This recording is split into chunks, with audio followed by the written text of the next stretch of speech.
दोस्तों नमस्कार।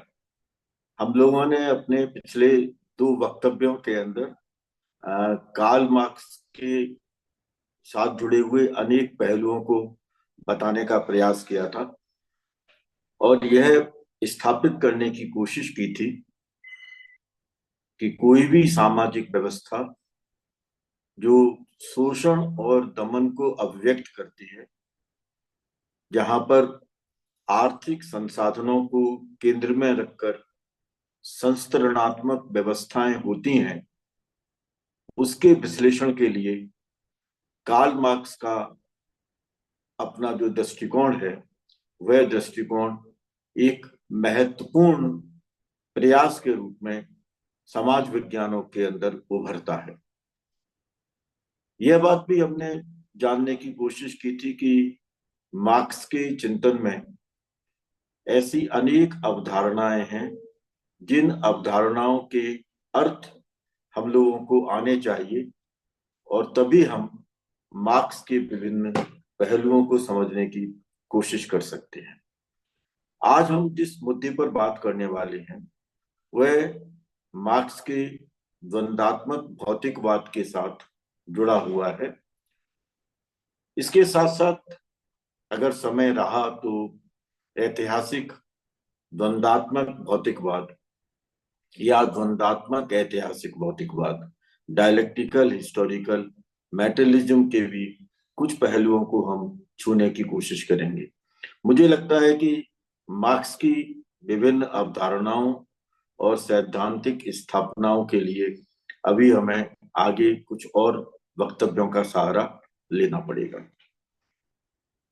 जो द्वंदात्मक भौतिकवाद है, वह द्वंदात्मक भौतिकवाद असल में हीगेल के द्वंदात्मकता के चिंतन पर आधारित है।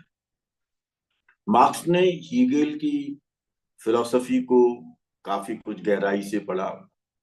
उनके कानून संबंधी जो पक्ष थे, उन्होंने कानून पर भी काफी हीगेल ने बात की, उन रीडिंग्स को भी पढ़ा।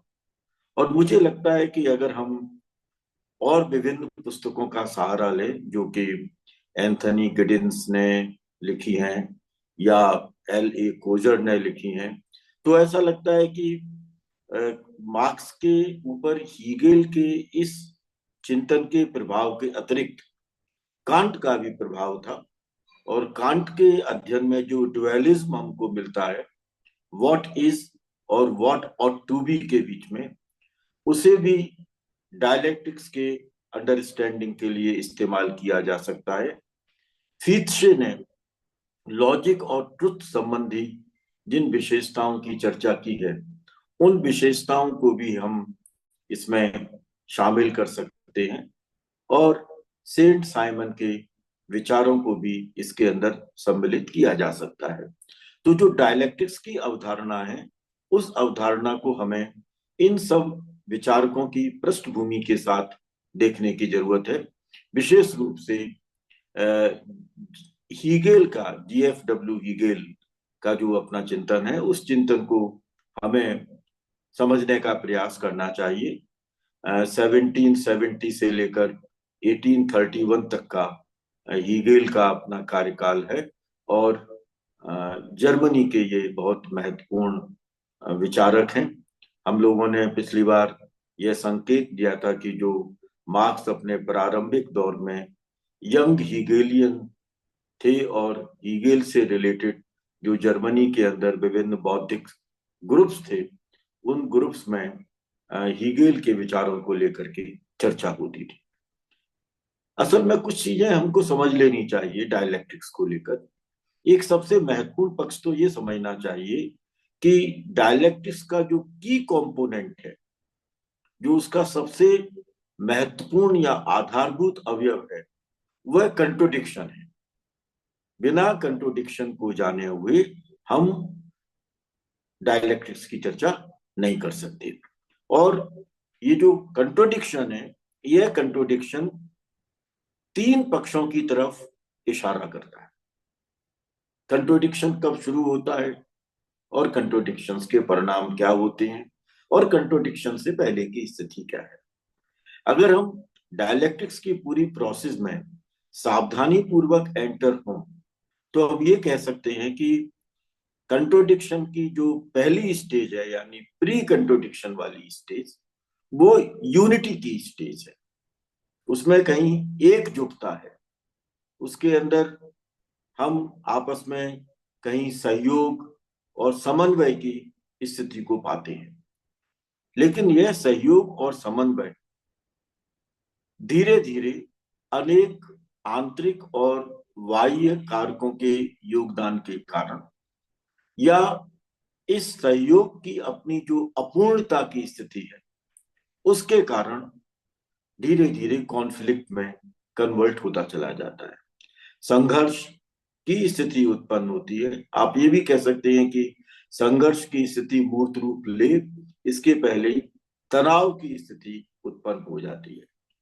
ये जो यूनिटी है, जो सहयोग है, ये भी अपोजिट फोर्सेस के बीच में है।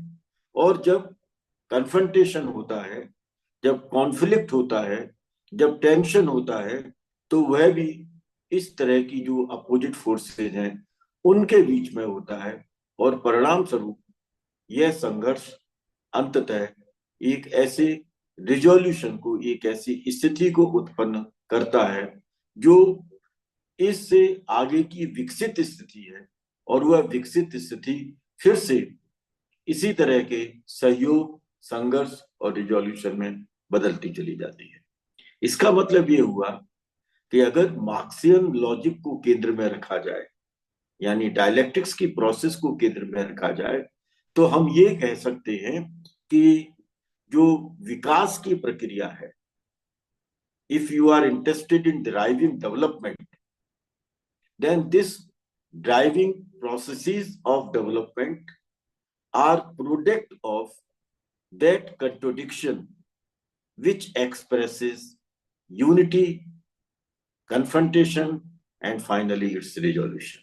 ये विकास की एक परिभाषा आ जाती है जो हमारे सामने उभर करके आती है डायलेक्टिक्स के आधार पर। यानी विकास को परिभाषित करने के लिए हमें हर क्षेत्र की डायलेक्टिक्स को समझने की जरूरत है, फिर वो चाहे संस्कृति का क्षेत्र हो, चाहे वो आर्थिकी का क्षेत्र हो, चाहे वो राजनीति का क्षेत्र हो, और यहाँ तक कि हमारे अपने जो मनोभावनात्मक पहलू हैं, यानी जो हमारा सेल्फ है, उस सेल्फ के अंदर भी हमको इस तरह की डायलेक्टिकल प्रोसेस को बहुत सावधानी से देखने की जरूरत है। एल ए कोजर ने इसको केंद्र में रखकर समाज की परिभाषा दी है, और यह समाज की परिभाषा है कि समाज जो उन्होंने उनको मैं उनका जो अंग्रेजी का स्टेटमेंट है जो मार्क्सियन लॉजिक के आधार पर है, मैं उसको आपके सामने रख रहा हूं। सोसाइटी कंप्राइजेस अ मूविंग बैलेंस, एक गतिशील तरह का मूव करता हुआ एक बैलेंस है, एक उस तरह का उसमें संतुलन है, it's moving balance of antithetical forces. Antithetical forces यानी जो अपोजिट फोर्सेज हैं, जो विपरीत शक्तियां हैं, उन विपरीत शक्तियों के अंदर जो गति होती है, उस गति के अंदर कभी संतुलन की स्थिति आती है, कभी असंतुलन की स्थिति आती है, कभी टकराव की स्थिति आती है, फिर संतुलन की स्थिति आती है। तो ये जो एंटीथेटिकल फोर्सेज हैं, इनके बीच का ये जो मूविंग बैलेंस है, यह सामाजिक परिवर्तन की प्रक्रियाओं को जन्म देता है। और उस सामाजिक परिवर्तन की प्रक्रिया में हमें इस तरह के सहयोग, इस तरह के तनाव या संघर्ष और इन संघर्ष के परिणामों को समझने की और देखने की जरूरत है। So society comprises a moving balance of antithetical forces that generate social change by their tension and struggles. समाज की यह परिभाषा हम समाजशास्त्र के विद्यार्थियों को जानने की जरूरत है, क्योंकि अब तक हम समाज को एकता के संदर्भ में, सामाजिक संबंधों की जटिलता के संदर्भ में, या स्ट्रक्चरल डायमेंशंस के आधार पर समाज को परिभाषित करने का प्रयास करते रहे हैं। ये डायलेक्टिकल पर्सपेक्टिव के आधार पर मार्क्स ने मार्क्सीय चिंतन के आधार पर हम समाज की परिभाषा दे सकते हैं। देखिए, हीगेल का जो चिंतन था उसमें हमने पहले भी कहा था कि हीगेल का मानना यह था कि चेतना मानव अस्तित्व को निर्धारित करती है। It is consciousness which determines man's being. और मार्क्स ने इसको अपसाइड डाउन करते हुए कहा था, it is man's being which determines consciousness. Hegel का मत यह है कि प्रत्येक समाज के अंदर विचार होते हैं, चेतना विचारों की एक जो स्थिति है उस स्थिति को अभिव्यक्त करती है। यानी चेतना को विचार के आधार पर देखने की कोशिश की जा सकती है। हम चेतनावान हैं क्योंकि हमारे अंदर विचार हैं और वही हमारे अस्तित्व को निर्धारित करते हैं। लेकिन दोस्तों, कोई भी विचार या चेतना का कोई भी अवयव अपने आप में संपूर्ण नहीं है, परफेक्शन नहीं है उसके अंदर। लेकिन जब हम एक प्रोसेस लेते हैं, ओरिजिन से शुरू होता है, बर्थ से शुरू होता है और वो डेथ तक चला जाता है, जन्म से मृत्यु तक की एक प्रक्रिया है।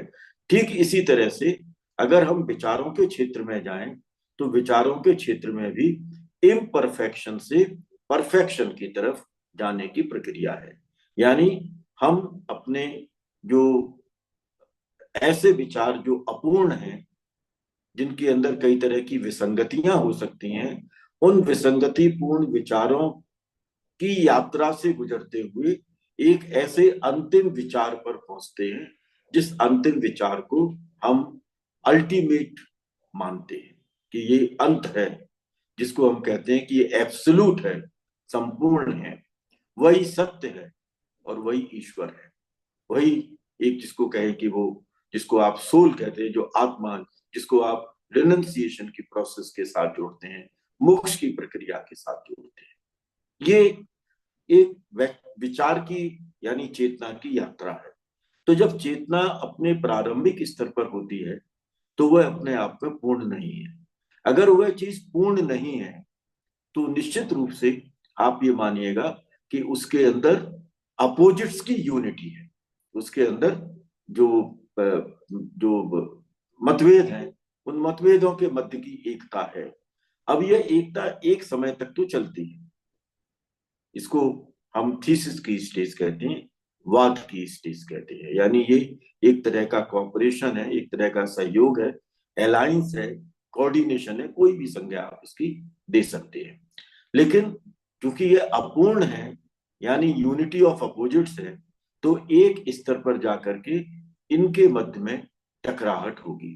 अब वो टकराहट किस रूप में होगी? या तो वो एक विचार या चेतना का एक अवयव अपने आप को सच साबित करने की कोशिश करेगा, या चेतना का जो दूसरा अवयव है जो अपोजिट है वह अपने आप को सच या सर्वोच्च साबित करने की कोशिश करेगा। तो वो दोनों विचार यानी चेतना के वो दोनों अवयव जो कि यूनिटी ऑफ अपोजिट्स का रिप्रेजेंटेशन करते हैं, उनकी आपस में टकराहट होती है, वो कन्फ्रंटेशन में आते हैं, वो कॉन्फ्लिक्ट में आते हैं। इस कॉन्फ्लिक्ट्स के पहले इन विचारों के बीच में आपको तनाव देखने को मिलता है। इन दोनों विचारों की प्रस्तुति में यानी चेतना के इन अवयवों की प्रस्तुति में आपको इनकंसिस्टेंसीज नजर आने लगती हैं। यानी हम ये कहें तो दूसरे रूप में व्हाट इज और व्हाट ऑट टू बी के बीच का जो कन्फ्रंटेशन है, वह कन्फ्रंटेशन हमारे सामने आ जाता है। कांट की अगर हम कंसेप्चुअलिटी को इस्तेमाल कर लें तो वो उभर करके आता है। इनका ही मध्य का वो संघर्ष, और इस संघर्ष का परिणाम निकल करके आता है, क्योंकि संघर्ष अंतहीन तो हो नहीं सकता। वह संघर्ष कोई ना कोई परिणाम उत्पन्न करेगा। या तो चेतना का पहला वाला अवयव जीत जाएगा, या चेतना का जो अपोजिट अवयव है वह जीत जाएगा, या ये दोनों समाप्त होकर के कोई एक नया चेतना का स्तर आ जाएगा, या इन दोनों के कॉम्बिनेशन से कोई चीज उभर करके आ जाएगी, संयुक्तता से उभर करके आ जाएगी, या ये पूरी तरह से समाप्त हो जाएगा। ये चार इसके वैकल्पिक संभावनाएं हो सकती हैं। लेकिन अगर ये समाप्त भी होता है तो फिर इवोल्यूशनरी प्रिंसिपल्स में वह फिर एक नया विचार एक नए प्रकार की चेतना, एक नए प्रकार का चिंतन हमारे सामने उभर करके आ जाता है। तो वाद है यानी सहयोग की स्थिति है, चेतना के बीच में, विचार के बीच में। तनाव है, संघर्ष है, यानी दोनों विचार चेतना के दोनों अवयव जो कि यूनिटी ऑफ अपोजिट्स का रिप्रेजेंटेशन करते रहे हैं, वो आपस में टकराते हैं और अंततः एक नया प्रकार का परिणाम हमारे सामने उभर करके आता है, जिसमें हमने चार प्रकार की संभावनाओं को स्थापित करने की कोशिश की है। वह जो स्थिति है वह सिंथेसिस कहलाती है, वह संवाद कहलाता है। और वह संवाद जैसे ही उभर करके आता है वह वाद के अंदर परिवर्तित हो जाता है, यानी वाद, प्रतिवाद, संवाद, संवाद की फिर वाद के रूप में प्रस्तुति, फिर प्रतिवाद, फिर संवाद, और इस तरह से विचार और चेतना अनवरत रूप से विकसित होते चले जाते हैं और अंततः वह वहां पहुंच जाते हैं जिसको कि हम एब्सोल्यूट ट्रुथ कहते हैं, जिसको हम मोक्ष कह रहे हैं, या जिसको हम एब्सोल्यूट स्पिरिट कह रहे हैं, जो फाइनलिटी है। तो ये जो प्रक्रिया है, यह प्रक्रिया हीगेल के चिंतन के अंदर उभर करके आई। चिंतन में इस तरह का जो डायलेक्टिकल प्रोसेस था, उस डायलेक्टिकल प्रोसेस को हीगेल ने प्रस्तुत किया। हालांकि हीगेल के इसके बाद राज्य संबंधी विचार हैं, उनके फ्रीडम संबंधी विचार हैं, अनेक प्रकार के उन्होंने अपने सैद्धांतिक स्थापनाओं को दार्शनिक धरातल प्रदान किया है।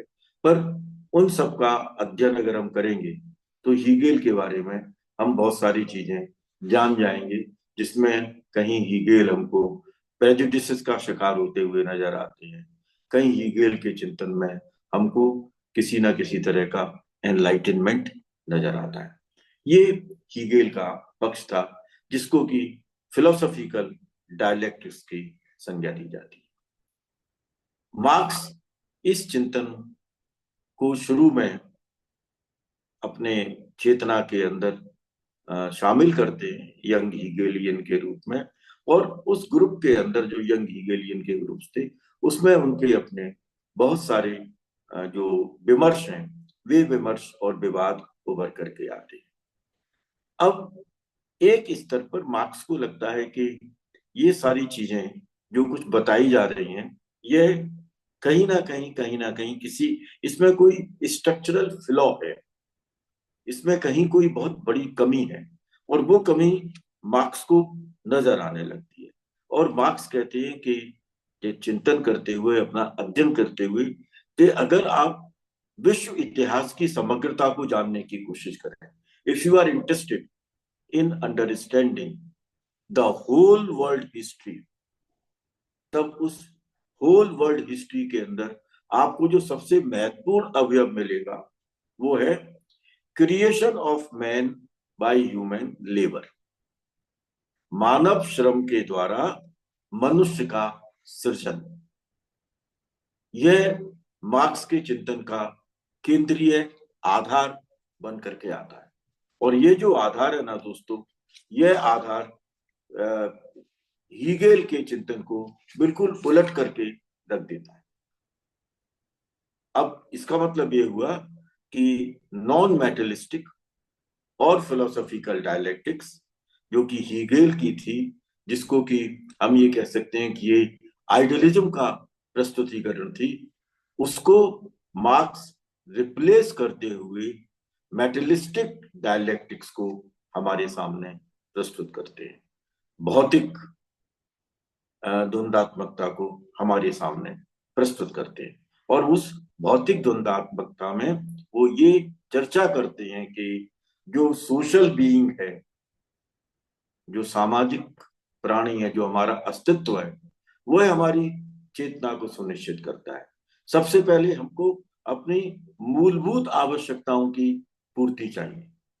हमको भोजन चाहिए, हमको रहने की कोई जगह चाहिए, आवास चाहिए, गुफा इत्यादि कुछ भी हो सकती है, हमको पीने के लिए पानी चाहिए, हमको अपने पहले अस्तित्व की निरंतरता चाहिए। यौनिक संबंध इसी की प्रक्रियाओं के अंतर्गत उभर करके आते हैं, जो एक तरीके से रिलेशंस ऑफ प्रोडक्शन के सामाजिक सांस्कृतिक पहलू बन जाते हैं आगे चल करके, और मनुष्य का सृजन इसके द्वारा होता चला जाता है।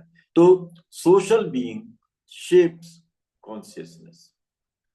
अब सोशल बीइंग का जो अस्तित्व है, सामाजिक प्राणी का जो अस्तित्व है, उसके अस्तित्व की निरंतरता है, वह निरंतरता किसके ऊपर आधारित है? वह समाज किसके ऊपर आधारित है? वह इतिहास किसके ऊपर आधारित है? मार्क्स का कहना था कि इसके लिए हमको मोड्स ऑफ ऑर्गेनाइजेशंस देखने होंगे। जो संगठन के स्रोत हैं, जो उनके साधन हैं, उन साधनों को हमें तलाशने की जरूरत करनी चाहिए। विच शेप्स हाउ पीपल लिव, जो इस बात को निर्धारित करेंगे कि हम कैसे रहते हैं, हम कैसे सोचते हैं। यानी जो हमारे मोड्स ऑफ ऑर्गेनाइजेशंस हैं, those modes of organisations determine and shape how people live and how people think. यानी हमारी चेतना को, हमारी पूरी प्रक्रियाओं को, ये जो सोशल बीइंग का पक्ष है, जो आर्थिक डायमेंशंस हैं, जो मेटेलिस्टिक डायमेंशंस हैं, वो प्रभावित करते हैं।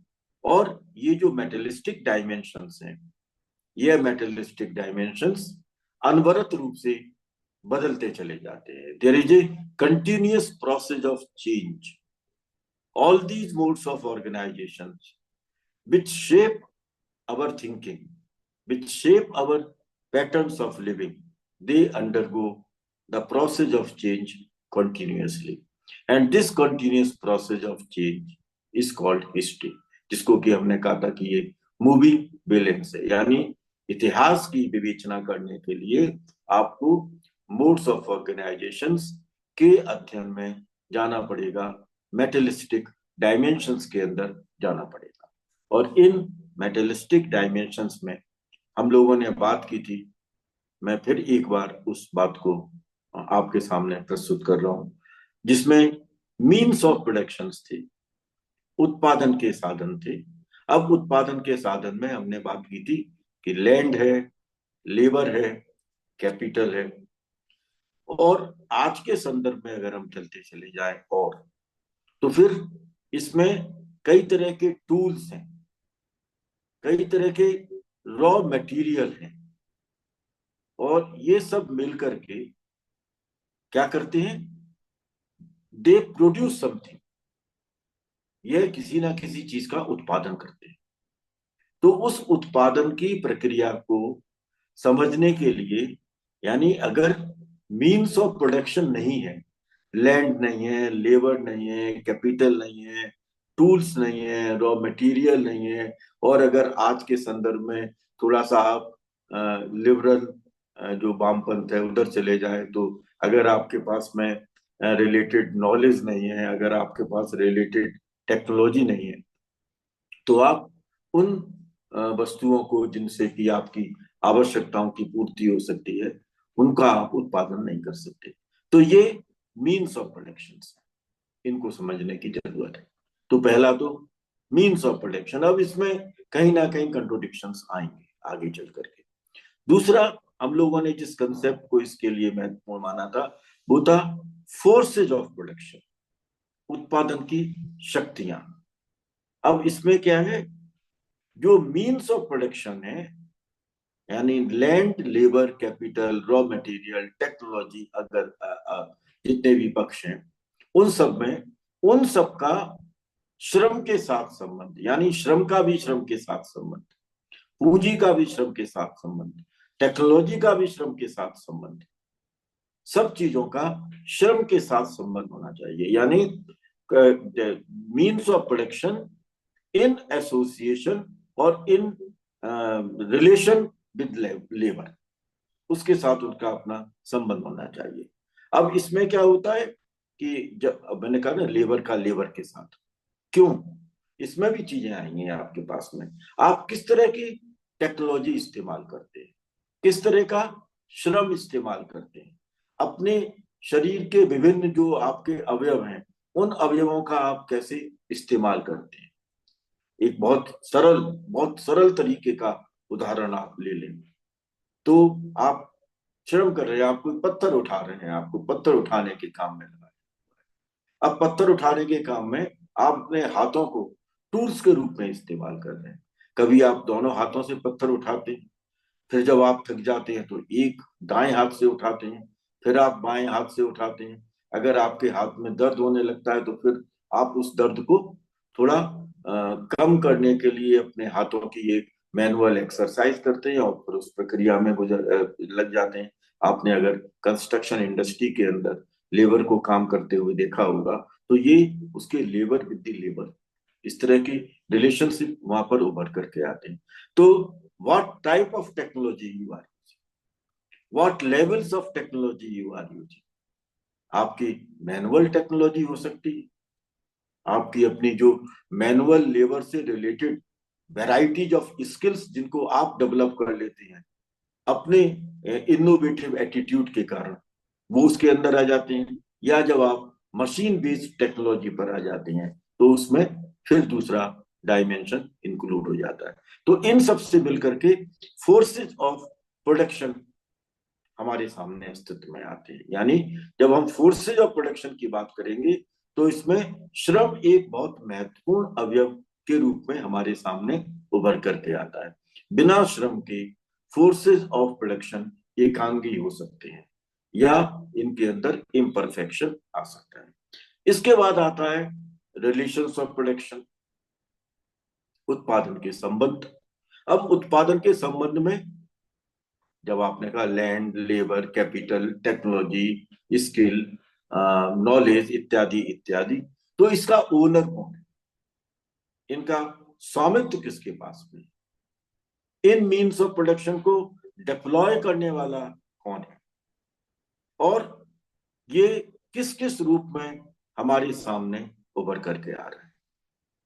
इसकी होल्डिंग किसके पास में है, जिसके पास इसकी होल्डिंग है वह ओनर है, और जिन शर्तों के आधार पर वह इस होल्डिंग को इस्तेमाल करने के लिए जिन लोगों को डिप्लॉय कर रहा है, जिन लोगों को इस्तेमाल कर रहा है, वो कौन है, वो वर्क फोर्स है। लेकिन वह वर्क फोर्स प्रोड्यूसर है, वह उत्पादन करती है। यानी land, labour, capital, technology, skill, knowledge इत्यादि, इन सबको होल्ड करने वाला वो जो प्रोड्यूसर हैं उनको अपनी शर्तों पर इन चीजों को देता है और उसके आधार पर उत्पादन की प्रक्रिया आती है। यानी relation between owners and the producers,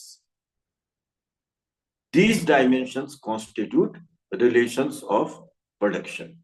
अब इन सबके साथ अगर आप जोड़ दें तो मोड्स ऑफ प्रोडक्शन का सवाल आ जाता है। अब मोड्स का भी सीधा सीधा संबंध साधनों से होता है, लेकिन इसमें मोड्स ऑफ प्रोडक्शन में क्या होता है, जो सोशल कॉम्प्लेक्सेस हैं, जो हमारी सामाजिक जटिलताएं हैं, वो बहुत महत्वपूर्ण हो जाती है।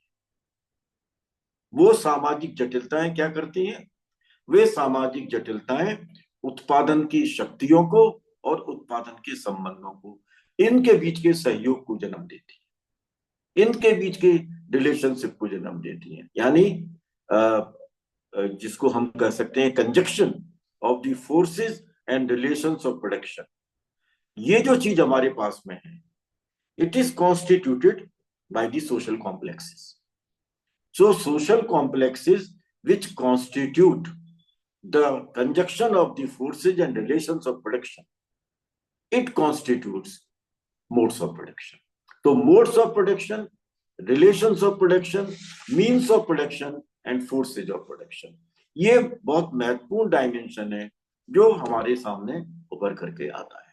और इन सब के बीच में कहीं ना कहीं सहयोग है। अगर हम मोटे रूप में कहें तो हम ये कह सकते हैं कि उत्पादक के बीच में ओनर और प्रोड्यूसर, इनके बीच में इस उत्पादन प्रक्रिया को लेकर के प्रारंभिक स्तर पर सहयोग है, क्योंकि दोनों अपनी अपनी आवश्यकताओं की पूर्ति के लिए एक दूसरे के साथ सहयोग करने के लिए प्रेरित है या बाध्य है।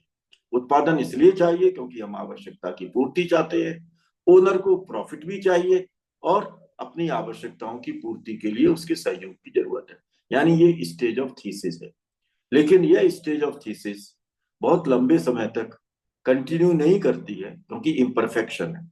जैसे जैसे जो ओनर है, वह ओनर, उसको प्रॉफिट मेकिंग ज्यादा से ज्यादा चाहिए, और इसके लिए वह जो प्रोड्यूसर है, उस प्रोड्यूसर के लेबर को कहीं ना कहीं टेंशन की स्थिति में ले आता है, उसको वह कन्फ्रंटेशन और कॉन्फ्लिक्ट की स्थिति में ले आता है।